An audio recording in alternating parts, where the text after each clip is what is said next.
What is up, everyone, and how y'all doing? I hope the day finds you well. Today, I'll be giving my impressions on Atlas, the state it was released in, where it is now, and if I think it is worth getting or waiting on. Bit of background, Atlas is being pushed as an MMO pirate game with the capability of hosting 4,000 people on a single server. It is being developed by Wildcard's sister studio, Grapeshot Studios, and for those who don't know, Wildcard is the studio that created Ark, with some of the Ark creators also working on the Atlas project. Player capacity aside, the boldest claim the devs made was the game would be released in a better state than Ark currently is now, Atlas being released as early access title, while Ark is technically fully released. Given the studios behind this game's track record, this is like promising the moon, and unsurprisingly, the game was delivered not only late, but in a state that wasn't playable. Literally. There was a bug that prevented anyone from connecting. So my current playtime is roughly 19 hours, and of those, 9 of them have been spent in the menu screen, waiting, patch after patch, just so I could connect to a server. In order to better understand this next part, let me explain how the servers were set up. As of right now, there are 4 official servers, PvP and PvE for NA and EU. On each one, at the time of release, there were 15 nodes, or grid points you could choose from to spawn at, each one holding 150 players. So now you have a huge influx of players attempting to connect to these nodes at once, and the servers, unsurprisingly, are not able to keep up at all. Ping was regularly 200 plus, rubber banding was rampant, and disconnects were frequent, and if you did get disconnected, then you had the unfortunate experience of fighting others for a spot due to overcrowding. And if you remember, the devs said the server could hold 4,000 people, but there are only 15 nodes at 150 players each. That's only 2,250 people. Well, I personally eventually gave up on the NA servers and tried my luck on EU, and much to my surprise, I had a much better time. Lag was still an issue, but not nearly as bad as ping did not go over 150, and I only disconnected twice. The only issue was the devs screwed up the EU servers, and there was no PvP. The server that was supposed to be PvP was actually PvE, so EU had 2 PvE servers. Getting back to the NA servers, improvements have been made since then, though. More nodes are added, server performance has been smoothed out, and at this point the game is technically playable. You can actually connect and walk around without rubber banding every 3 seconds. So, what is the game itself like? Well, server problems aside, the game is a copy-paste of Ark. Literally, it's just reskinned and renamed. While some are criticizing the devs for this, it personally does not bother me at all. I have my concerns, but I'm not calling for the heads of people over this. It's not really unheard of for studios to reuse assets as opposed to building entirely new ones. This should be even less surprising if you saw the original trailer. Every creature in it was an Ark creature. And if you played Ark, you can tell which creatures were reskinned from what, but they also still have their own unique look, separating them from their original counterparts. So again, while they are reusing assets, I personally don't see the problem with that at this point in time. The game itself, while fun, follows the standard survival MMO formula. Punch trees, gather rocks, make tools, kill your enemies. Beyond that, the game is very exploration heavy. The map is massive. As I mentioned, it is broken up into a grid system of 15 by 15, and each grid can house anywhere from what I can tell, 1 to 4 different decently sized islands. The main theme is being pirates. Your goal is to build a ship and crew, sail the seas, discover areas, kill legendary creatures, get loot, and plunder your enemies' bases. Yes, there is base building. Outside of the spawn area, you can find an island and start building a fortress. The combat takes some getting used to. I found that unlocking bow and arrow quickly was the easiest way to deal with enemy creatures and players. The melee system feels a bit clunky with its auto lock-on feature, and that is extraordinarily annoying. While I haven't found it yet, I am told there is a way to turn that off in the options menu. The auto lock-on feature aside, once you figure out the different melee attacks, because I have it broken to left click, right click, your mouse wheel does stuff, but once you figure all that out, it does make for some interesting PvP.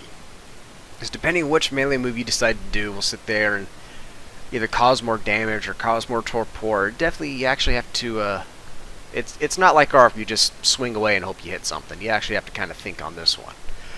The skill tree is broken up into multiple categories, which at first was a bit confusing to me, but once I figured it out, it wasn't too bad. You start the survival category, and from there you can unlock access to other disciplines ranging from combat arts, beast mastery, which would be taming, to sailing, medicine, navigating, so on and so forth. I haven't gotten past level 8 yet, so I can't say for sure if it works as a per level thing or only up to level 8, but I do know you get at least one free respec of your skills. So before you start clicking rapidly through all the skills, be sure to look through the various disciplines first and figure out what you want and how or what you're going to need to learn to get to those skills that you want. On the subject of levels, once you hit level 8, you will stop gaining levels until you leave the grid in which you spawned in. So you have to leave the starting area. It will not let you go beyond level 8. So it is in your best interest to get a raft as quickly as possible. The easiest way to get a raft would be to spawn in one of the free port nodes. However, I've given up on trying to do that as they seem to be extraordinarily overcrowded and maxed out in population. So I chose what the devs call a lawless area, or lawless node, which it's a bit more difficult to start out in terms of getting a raft, but it is definitely doable and less issues. Leveling itself isn't too bad, honestly. Just punch everything that can fight back. So players, creatures, just punch everything. You don't even have to kill them. You just punch them and you get XP. Elephants and rhinos in particular seem to give the best XP in that regard. So leveling up isn't too bad. Overall, I would say the game is fun though. It definitely had one of the roughest launches I'd ever seen.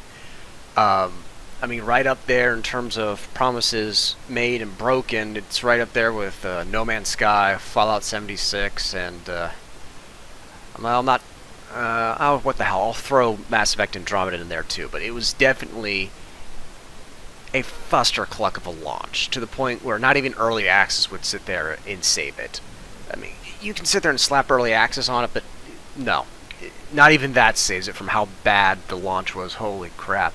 The only redeeming factor is the devs, after launch, continually pushed out patch after patch to address these issues and get the game to a playable state as quickly as they could, and to their credit, they did.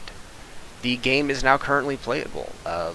Lag has for the most part been stabilized. You're still getting about 100 plus ping, but you're not rubber banding constantly. You can log in. Disconnects are not nearly as bad. And this is on NA. Like I mentioned before, I couldn't even connect to NA at all. I had to go to EU, but now I'm actually able to get on and play on NA. And I can say at this point, I am enjoying the game and I am having fun. It's still not without its issues, but I am having fun. And I want this game to succeed. I really do. If the trailer and size of the map is anything to go off of, there's literally thousands of hours to be sunk into this game, just from exploration alone. The potential is there. The only factor that could make or break this is if the game can recover enough from the disaster that was its launch. So, would I recommend the game? Well, if Steam reviews are anything to go off of, then I would sit there and avoid this game like it was the plague. Most of the reviews are complaints about it being an ARC reskin because the developers reused from files. Others are saying it's a cash grab because it was supposed to be a DLC, and because people are claiming most of the player base of ARC bought season passes, the devs weren't going to make money off it, so they made it a standalone instead. Which, to be perfectly honest, I haven't found any proof of this at all. The only basis people seem to have so far in making this claim is the fact that they reused some ARC files. So, this claim alone is complete and total ludicrous, and I can go into further detail in a separate video if the demand is high enough, but I'm going to leave it at that. Other reviews are complaining about day one issues, and as far as day one issues go, on day one they had an absolute valid point. The game was unplayable and was not worth buying at that point, but however the game is no longer in its day one state. So based on my personal experience where the game is now, I would still wait, actually, to be perfectly honest. I mean, the game is definitely playable, it is fun, it is enjoyable, but there are still some bugs in there that could ruin the experience for some people. Some people are reporting that their characters are getting randomly deleted and they have to start over.